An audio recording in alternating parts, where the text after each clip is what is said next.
And currently in Carbondale, it's 68 degrees. That's it for a look at weather. Oh boy, warm weather, I love it. It's going to be nice. Fall's postponed. Wendy, what do we have to look forward to for the rest of the week? Well, mostly sunny weather, and currently, you're right, Diane, I can't tell whether it's fall or spring. Well, it'll certainly be warm enough to lay out, but I don't know how much sunshine we can count on. Matter of fact, spring and warm weather has a long way to go in this forecast.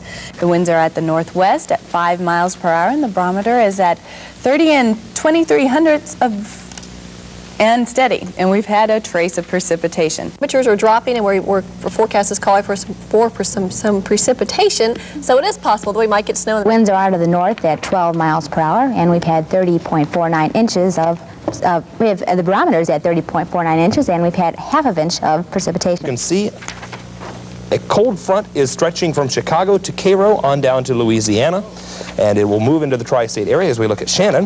Yesterday, partly cloudy skies, partly cloudy skies, partly cloudy skies, with a 30% chance of thunderstorm. The temperature will be in the low 50s. The high will be in the 70s. Tomorrow night will be fair with a low around.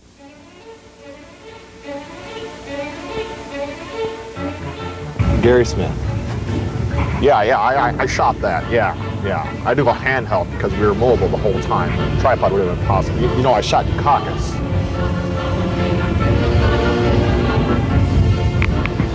Nice guy, though.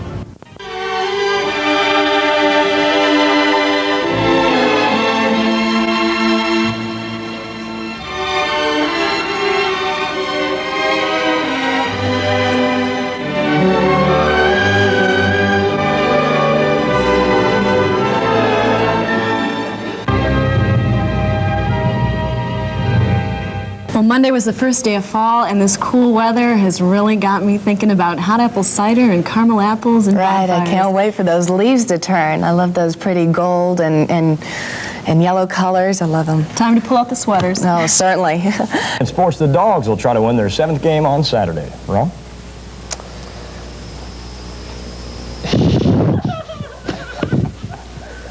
Enforcement officials have arrested 14 people and are searching for 13 more as a year-and-a-half drug investigation unfolds in Carbondale. And that's it for this edition of the SIU Night Report. I'm Susan Mendelson. Thanks for joining us. Have a great night. Keystone State has provided Mr. Bush with his 72nd straight primary victory. With 64% of the vote in, the president has gathered 65% of the votes, compared to challenger Pat Buchanan's 20%. The Night Report's Diana Dixon tells us one city has made it their #1 priority, but the problems still continue. Still to come on the Night Report, Corey Curtis will have details of sports, and he'll look at the current condition of the Egyptian Conference. Coming up on the Night Report, we'll take a look at this week's forecast. Amy Van Patten joins us now with sports, and this. Not a good day for the St. Louis Cardinals this afternoon, Amy. St. Louis Cardinals lost 2 more players this afternoon. That's 2 pitchers, Bryn Smith and Dalton, and they will be playing tomorrow afternoon. Head coach Mike Krzyzewski says the Blue Devils are primed for a chance to repeat. They were having no problem slapping single after single.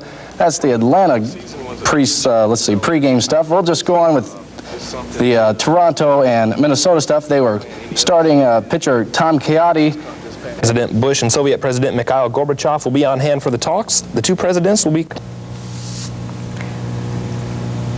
A growing number of Americans believe the economy is turning around, but does it reflect Bush's popularity in the polls? A USA Today Gallup poll reads the economy is getting better, but 8 out of 10 Americans disapprove of the way Bush is handling the situation. And one of America's great white writers is now dead. Great white writers is now dead. The men have nothing over the women. They are now also 3-0 and will be looking for their #4th win tomorrow night at Wisconsin. Well, you've heard of the saying, opposites attract. A sumo wrestler and his new bride have brought that new life to saying. Efforts to clean up the environment in Carbondale and on the SIU campus are taking effect. The Night Report's Lon Tay tells us how... Being one of the 18,000 students at the university who are immunized. St. Louis is at 73, Cape Girardeau 70, Paducah 70, Marion's at 71, and Carbondale's at 72. $5 million signing bonus. Thanks a lot, Corey. Report of news for this evening, the McNeil Air News Hour. The McNeil Air News Hour. McNeil Air News Hour is next. Thank you for joining us. About this week's homecoming. I'm Amy Van Patten, high school. And although deer hitting season is around the corner. And in another strike, Galatia teachers enter their third week tomorrow with no end in sight. Galatia Education Association spokeswoman Linda Lemons says parents plan to go to tomorrow's school board meeting. One final note, Carmi boxer Bones, can't remember his last name all of a sudden. He's going to be in action and actually be carried on national television. So. Jeannie Martin. Yeah. Well, if I had a dime for every time someone told a cow joke behind her back.